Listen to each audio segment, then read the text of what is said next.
Hi everyone, this is me Sayyid Shujatullah. You all know that anyhow. So today we are going to learn about some financial terms. There are 3 to 4 financial terms are there in this lecture, and on this basis of these financial terms only, there were questions which were asked in the UPSC. Okay, so we are also discussing the Indian economic questions which were asked in the UPSC Prelims 2018. And simultaneously, we are also covering the financial terminologies. The lesson is presented by me, Sayyid Shujatullah. A minimum support price is our first terminology, and on the basis of this only, there was a question in the examination. There was a question in the examination in 2018 Civils Prelim. What is minimum support price? Okay, the price of a commodity which is given a minimum support from the government,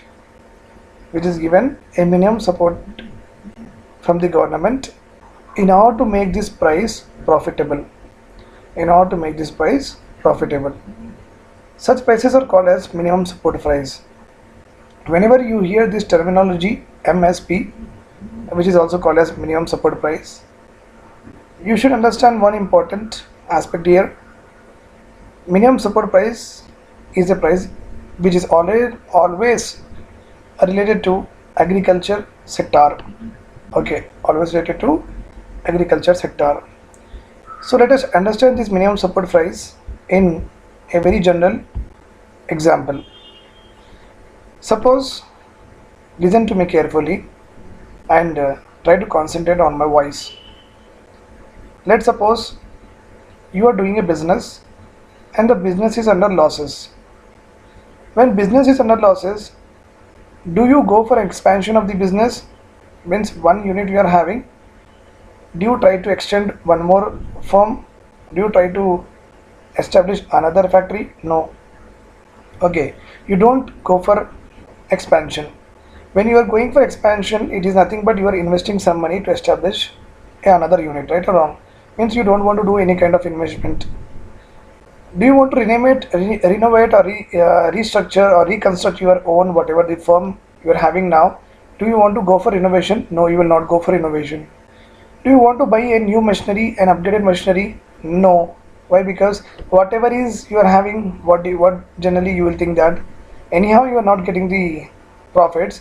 Why to replace the machinery with a bigger machinery, with a high-tech machinery? With this machinery also you are able to do the work. With that machinery also you are able to do the work. But the thing is, higher technology means it will be more efficient. But at present, because of the losses, okay, because you are earning no profits, what you will do, you will postpone all your investments, either with regard to buying a machinery, either with regard to expansion of your unit, either with regard to renovation of your present firm, etc. So the moment you do losses, what is happening? You are restricting your investments, right or wrong?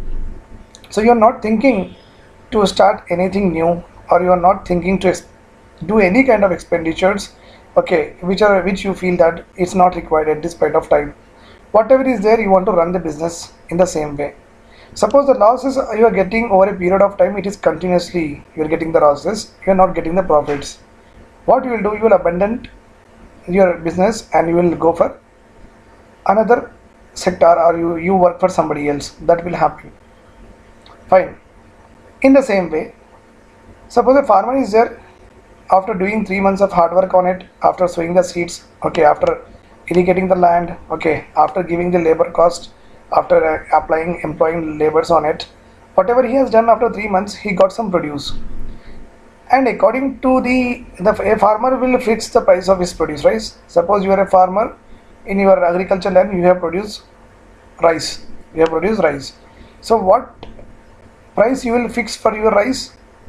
Okay, so you will take the consideration of all the costs that you have actually incurred, the seed cost, the labor cost, the irrigation, electricity bill cost, and your own profits. After summing of all of that, you may come to a conclusion that 1 kg of rice you are going to sell at 50 rupees. If you do it in this way, then it will result into a profitable business to you. Okay, this is how you come to a conclusion. But what happened when you go to the market? Instead of 50 rupees, nobody is taking your produce about 45 rupees. Means you have to sell your produce at 45 rupees 1 kg.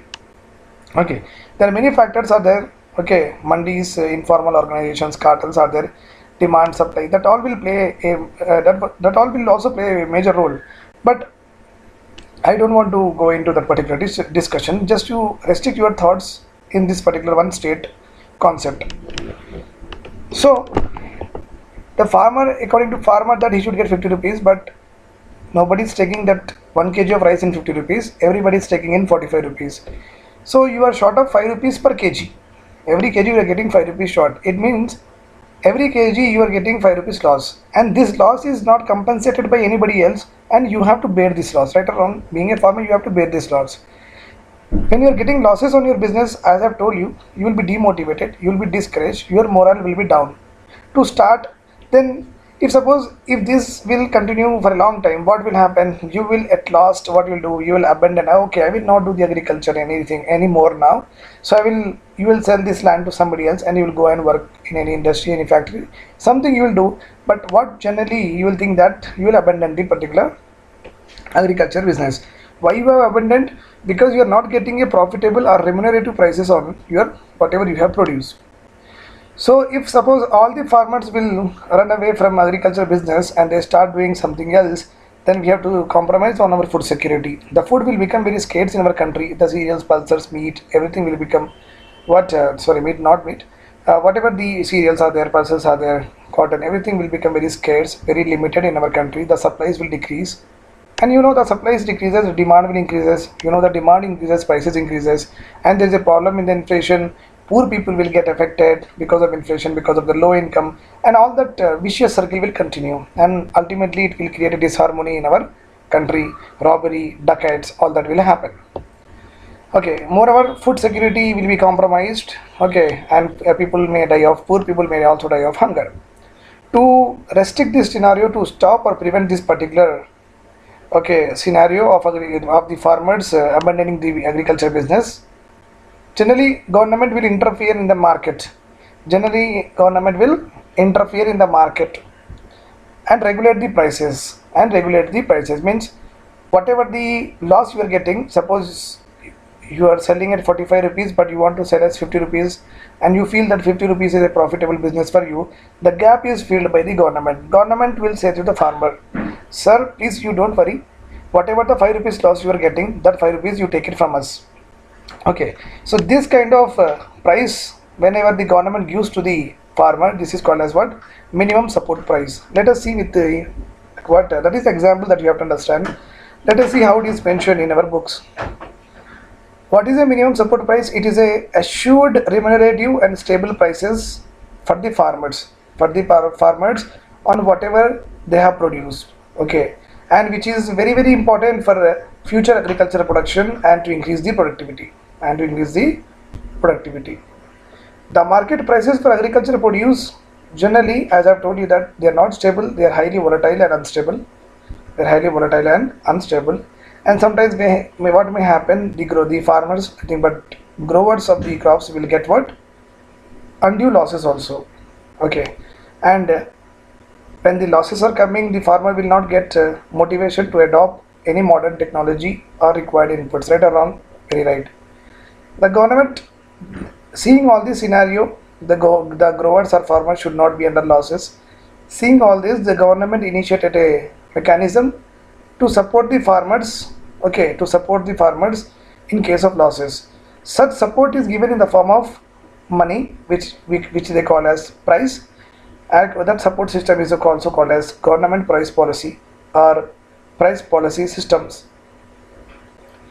The government price policy for agricultural commodities seeks to ensure remunerative prices, means profitable prices to the farmers or growers of whatever they have produced.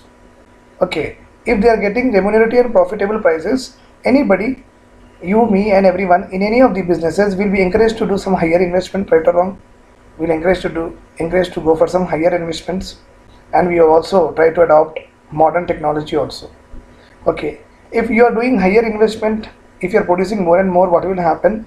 the supplies, the agriculture produce supplies will be more into the market, more into the mandis, and when supply is more, you will able to get the whatever the agriculture products are there or at reasonable prices. Whatever the price policy which is formulated by the government of India, generally the policy seeks to establish what balanced and stable integrated price structure, and the policy will always be in the lines of overall needs of the economy, overall needs of the economy. In that way the price policy is formulated, because agriculture sector on it, many other industrial sectors are dependent, so that's why. Okay, keeping in view of the overall needs of the economy, the price policy of agriculture is formulated by the government. Fine. This is the recent data that I have listed out here. Minimum support prices are generally announced for 22 crops. Okay, and announcement of this 22 minimum support price for 22 crops is done by the government, and at what price wheat should be sold, at what price rice should be sold, at what price ragi should be sold. All this will be the recommendations. The recommendations of MSP of various prices of various agricultural commodities is generally given by CACP, Commission for Agriculture Cost and Prices. Do remember this. Okay. The announcement is generally done by the government, that is Cabinet Committee of Economic Affairs will do the announcement with regard to MSP. What MSP should be there for each and every crop, it is decided on the recommendation of Commission of Agriculture Cost and Prices. Okay. CACP recommends MSP for 22 crops and fair and remunerative price for the sugarcane. Remember this, apart from these 22 crops, sugarcane is the another one. Apart from sugarcane, for which fair and remunerative prices is declared by the Department of Food and Public Distribution. If they ask you, suppose budget is prepared by whom? Finance Ministry. Exactly, if we say that who will prepare the budget, then you will say the Department of Economic Affairs. Okay.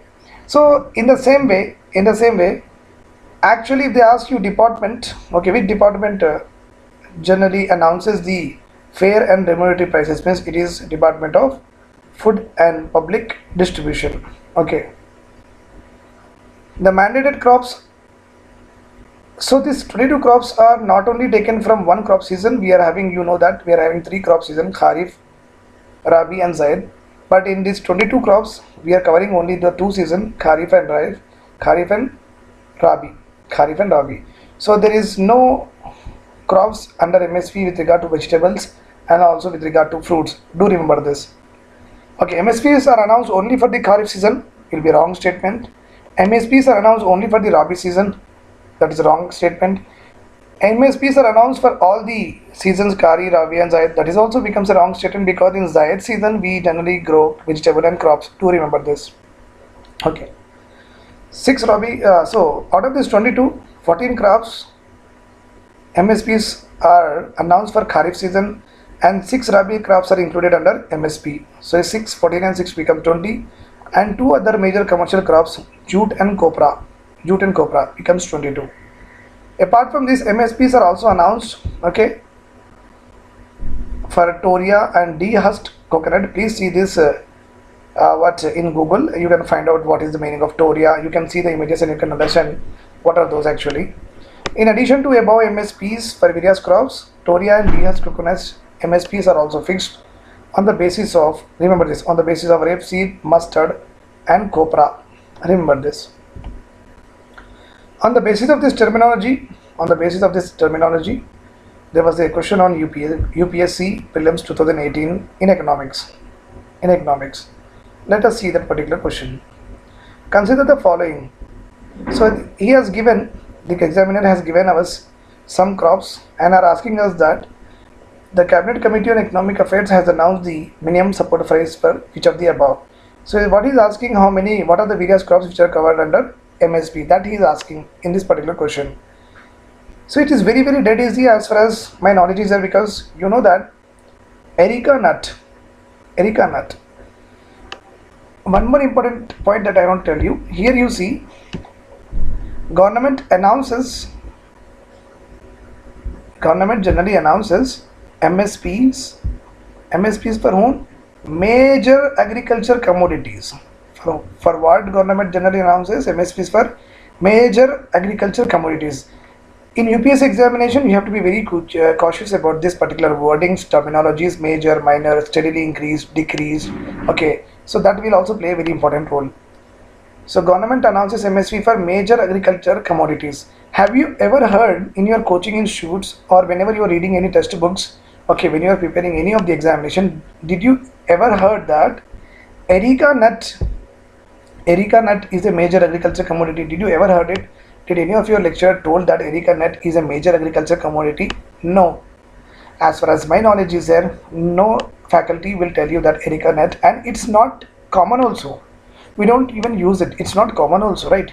So we are not aware of this terminology also. So with regard to that particular point, this one major agriculture commodity, so you can easily eliminate Erica nut could with regard to this, you can easily eliminate Erica nut. Nobody told me it's a major agriculture commodity, right or wrong? So you can easily eliminate the first one. The moment you eliminate the first one is there in A, C and D. Without even seeing the other things, you can directly go for what? B option. You can directly go for B option. The moment you know that Erica nut is not a major agriculture commodity and you have never heard about it, no faculty, no books have still told you. Okay. Apart from that, there is a trick. If you understand MSP, that's why we always say that apply your mind whenever you are doing the when you are learning, when you are preparing notes. You have to apply the mind in such a way that suppose Kharif is there, Rabi season is there. So if I ask you to divide or classify the total food crops, then what do? You do commercial crops, plantation crops, okay, then you cereals, millets, pulses, like that you will classify, right or wrong? See that this is also having one more category, that is spices and condiments, right or wrong?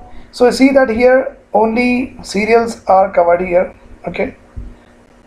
See the crops of 14 crops of Kharif and 6 crops of Rabi. With this, whatever the crops whatever we are having here, you will understand one particular term. There are no spices are there, such as clove is not there, dalchini is not there, coriander is not there, sorry, cardamom is not there, okay, turmeric is not there. So you understood one point, that MSPs, whether it is Kharif or Rabi season, you don't have any MSPs with regard to what? Spices and condiments. And also you don't have MSPs for banana, tomato, potato. For fruits and vegetables also you don't have any MSPs. Now you see here, turmeric, it is one of the condiment. Turmeric is one of the condiment, or you can say the spice and condiment category it will come. So the moment you remove this seventh one and the first one, again you will not have any problem. Then you will be left with only two options. Okay, like this you read. My only intention for you, okay, my only intention for all the students is try to classify things so that you can learn better, you can remember better. Okay, here anyhow if you do in this way you will get two options. But why I am telling you is 22 crops you can't remember, and people like good students generally they ignore it and they may think that okay, these kind of questions will not come. Okay, why they will ask why should I read all the 22 crops like that? They may have intention because they will feel it very basic and UPSC will not ask it. But whatever it is, it's not written anywhere here. You have to be thorough in all the subjects. You have to be thorough in all the topics. But the thing is, smart learning matters a lot. So smart learning is, well, what is a smart learning? This is how you have to do the smart learning. So we are having these many crops. So let us classify the crops and see that which categories are included, which categories are excluded. The moment you know it, then you can easily eliminate the turmeric, because MSPs are not announced for spices and condiments, MSPs are not announced for fruits, MSPs are not announced for vegetables. So thank you for listening to my lecture. I hope that you liked it. Please share as much as possible. I'll come with lots of discussion, okay, with regard to various terminology and also with regard to Indian economic questions which were asked in the UPSC Prelims 2018. All that 2018 Indian economic questions I will be covering along with the terminology series will continue till I don't complete around 200 terminologies of financial terms which are very important for banking, UPSC, State Public Service Commission and all other examination. I hope that you like my lecture. Please share as much as you can. Have a nice day ahead. Bye bye.